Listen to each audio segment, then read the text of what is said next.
Hello and welcome to another Wilderness Tamed video, and in this one we're going to be talking about the moon.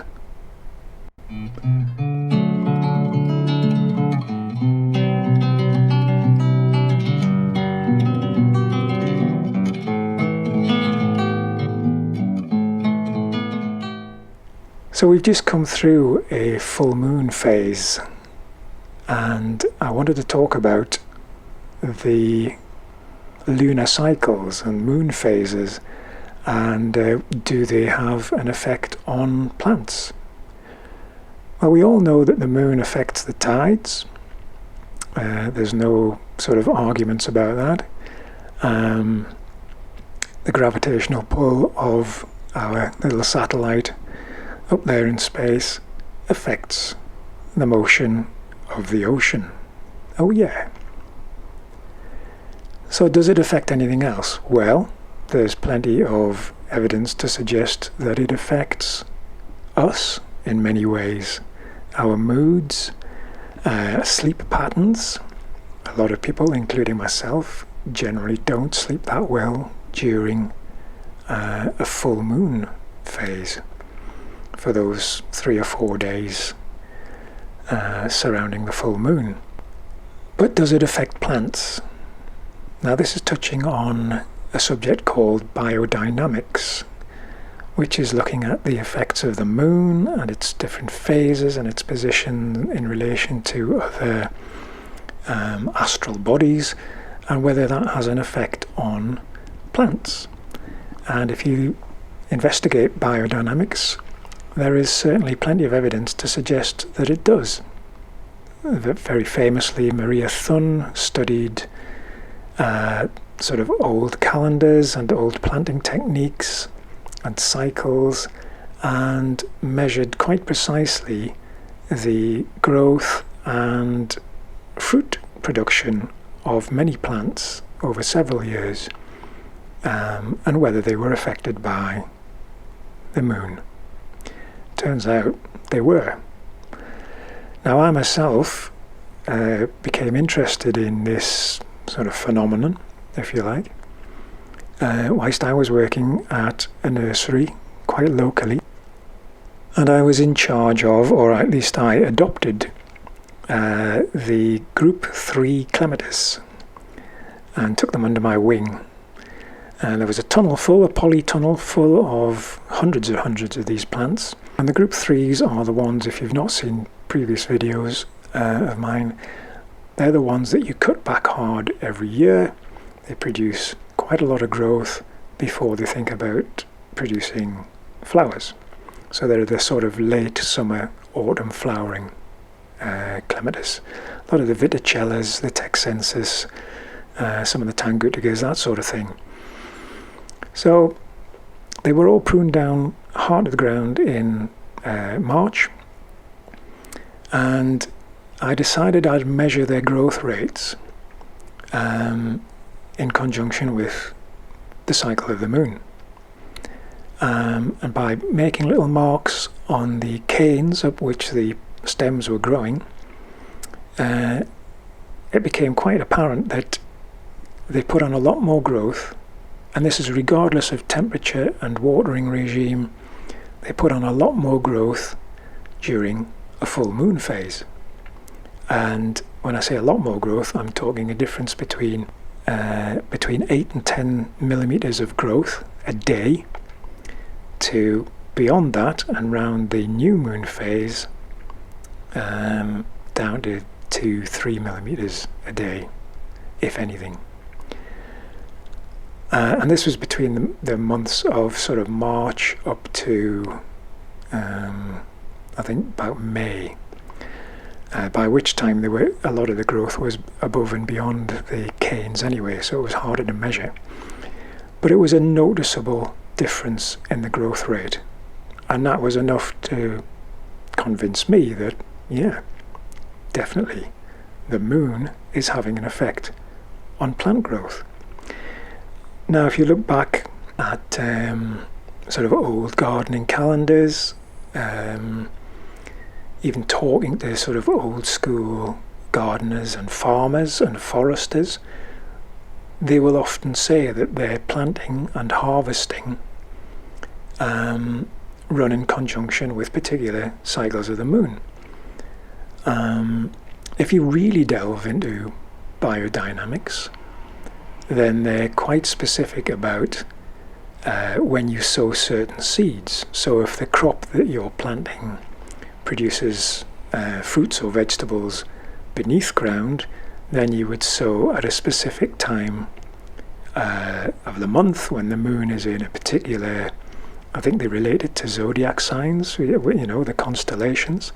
And then you prune and water at specific points on the lunar cycle, and then the best time to harvest particular fruits and particular vegetables also correlates with when the moon is in specific signs of the zodiac, or passing through specific constellations. And it all gets quite technical and involved, and people who follow the biodynamic calendar, it kind of involves getting up at past, you're having a laugh in the morning to go and sow some tomato seeds, and then the nipping out the side shoots is performed at a very specific time of day and a specific point in the lunar calendar.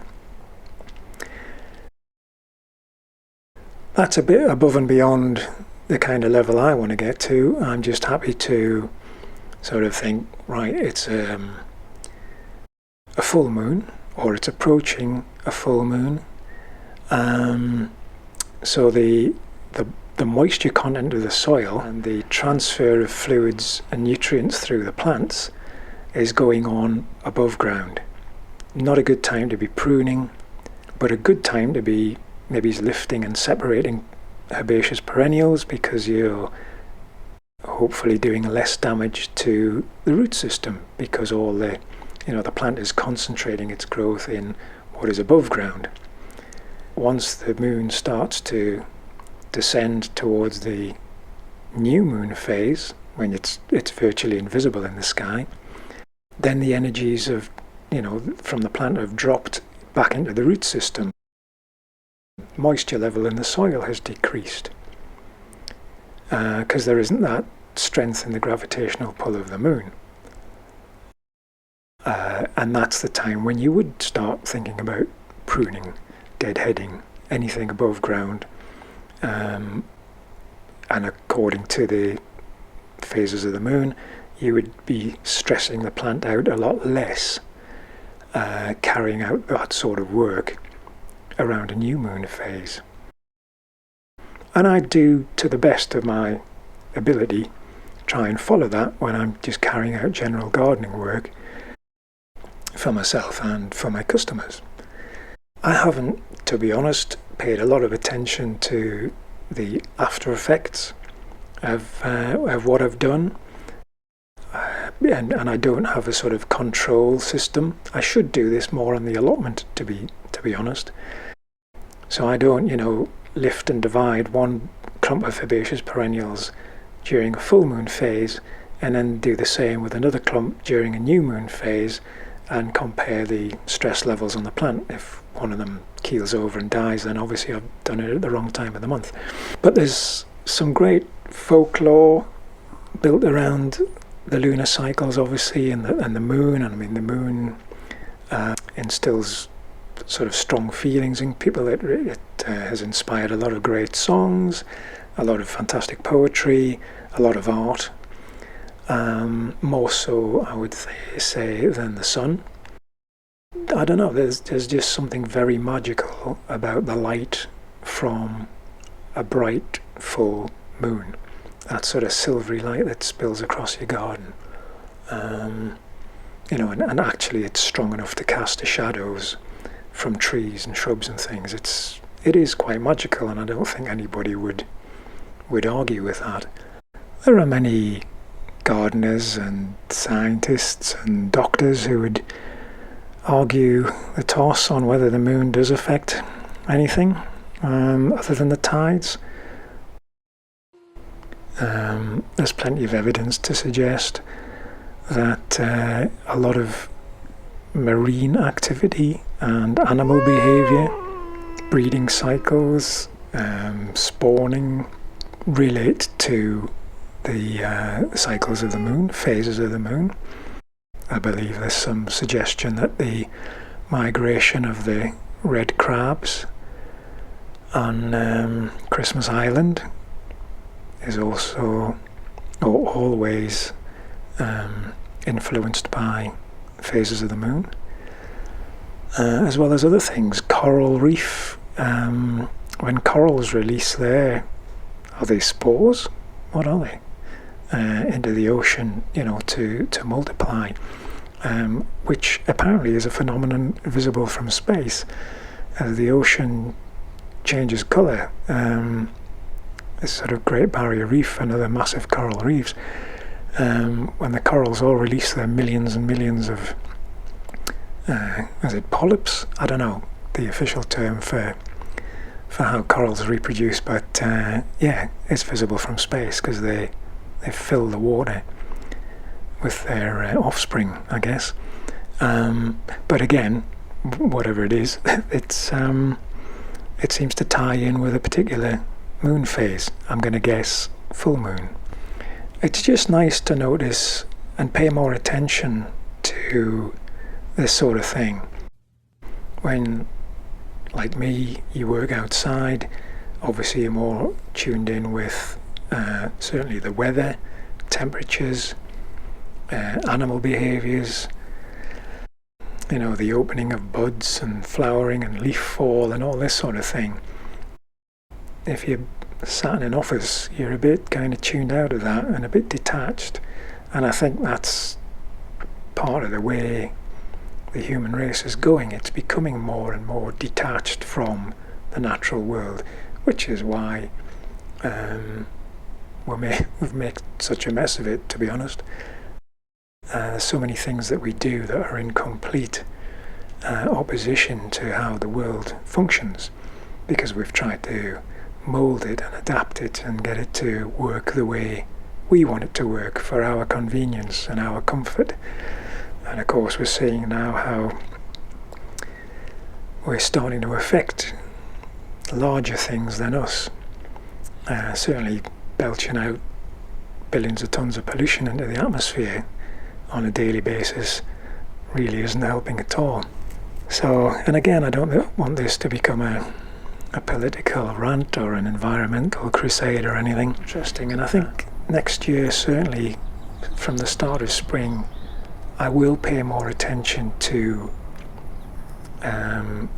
what happens when in my garden. For example, the frogs spawning in the ponds tends to be towards the back end of March most years, when the actual spawn first appears. I mean, the courting goes on for days and days beforehand, and the frogs are all linked up in amplexus and paired up for several days before the females decide, okay, right, now's the time, let's dump a load of eggs out.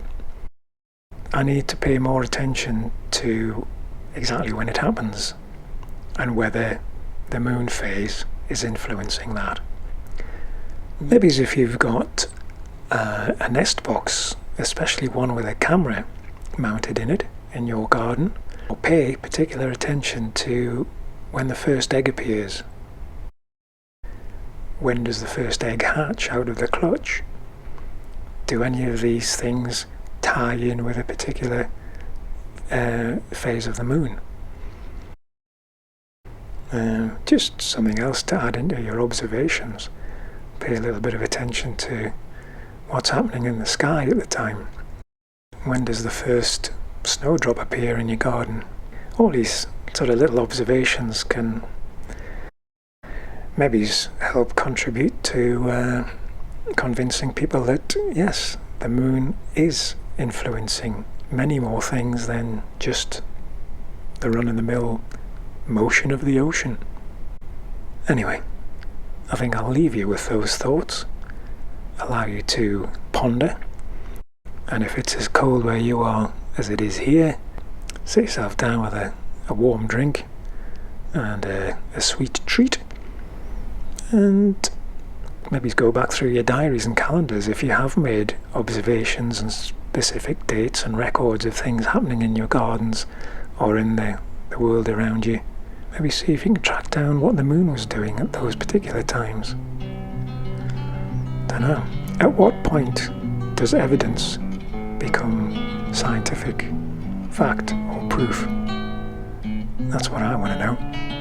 Right. I'll leave you with all these thoughts and more of your own, which I'm sure you'll add into the mix. And look forward to seeing the comments. I'm sure there'll be some interesting ones. Thanks for watching.